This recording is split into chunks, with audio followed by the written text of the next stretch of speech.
here with Andrew Dillon, the amazing Lazy Boy. How you doing, man? Doing well, doing well.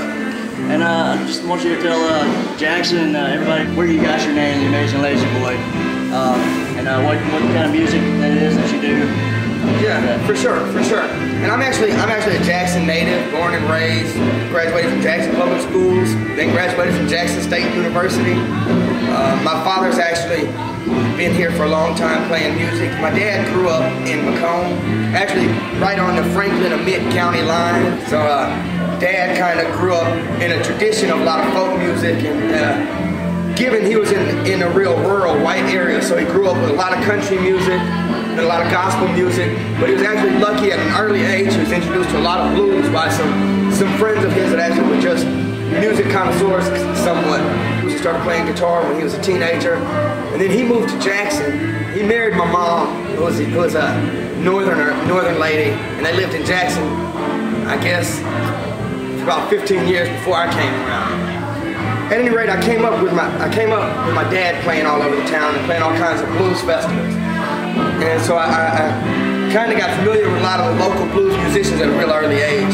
Come up, seeing my dad playing with Jesse Robinson or playing with Dwight Ross, playing with a lot of guys whose names were real significant to me and are still significant to some blues lovers around town.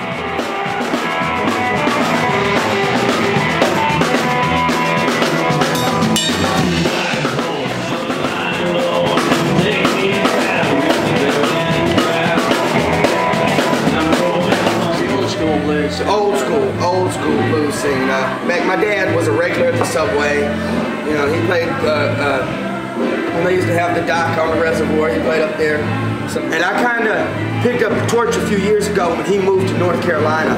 I was in my sophomore year at Jackson State University, and I was studying music education, which now I got my degree and I'm certified to teach music.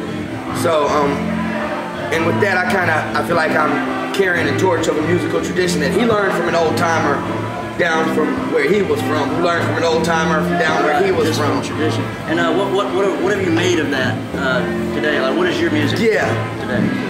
Well, I do a little bit of writing, but my writing tends to be classified as folk music, which actually is music or traditional music, often without a composer, or music composed in a traditional vein. What I do is mostly folk music, even the blues that I compose, because it's in a traditional vein. I try to make it original, but still relate to the tradition, and very much, I'm not doing something totally different. I'm just expanding on the tradition and bringing my own outlook and my own kind of personal experiences to it. So what that has enabled me to do is really embody the Jackson blues, which folks talk a lot about Memphis blues and St. Louis blues and Chicago blues, even Delta blues, but I feel like Jackson blues kind of gets looked over. And when I say Jackson blues, I mean Malaco records, and I mean trumpet records. That would be anybody from Elmore James. Really, and if you want to get real technical, you know, Muddy Waters is Mississippi blues, recorded in Chicago, you know. Then you got John Lee Hooker's Mississippi blues, recorded in Detroit. So it's all these things just ended up moving up the Mississippi River, but Jackson was really a hotbed for a lot of that stuff, especially originally when trumpet records first came out. They were one of the major contributors to making blues commercially successful in America as a whole, and that was due in large part to Elmore James's contribution. Sonny Boy Williamson did a lot of recording there. Big Arthur Crudup did some recordings there that was significant, some early blues stuff. You're a man of a lot of information.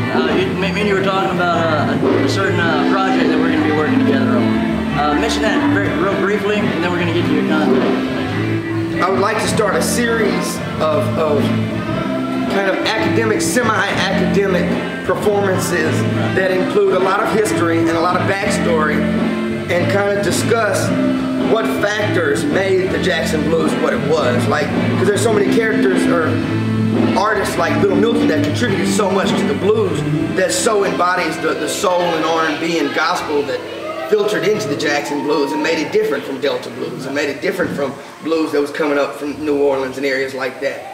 So I'd really like to highlight what makes Jackson blues Jackson blues. Where can everybody find you performing and around town? Yes, my name is Andrew Dillon. I'm on Facebook as Andrew Dillon. I have a band page, which is the Amazin Lazy Boy Band, and I'm the Amazin Lazy Boy. It's my alter ego.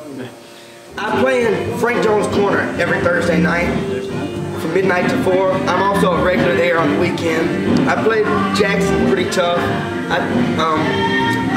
We do the Ameristar, the Bottleneck Blues Bar every couple months. I teach private lessons and all. Okay, now what about like Twitter's, Facebook, oh yeah, stuff well, like that? Amazin Lazy Boy is my handle on Twitter, spelled the same way. It's the Amazin Lazy Boy on Twitter. And my Facebook and my Twitter and my band Facebook are all linked up. I believe if you get on one, you should be able to see, because it has all my links on either one. I have a Sonic Biz that's also, there's a link to on my Facebook.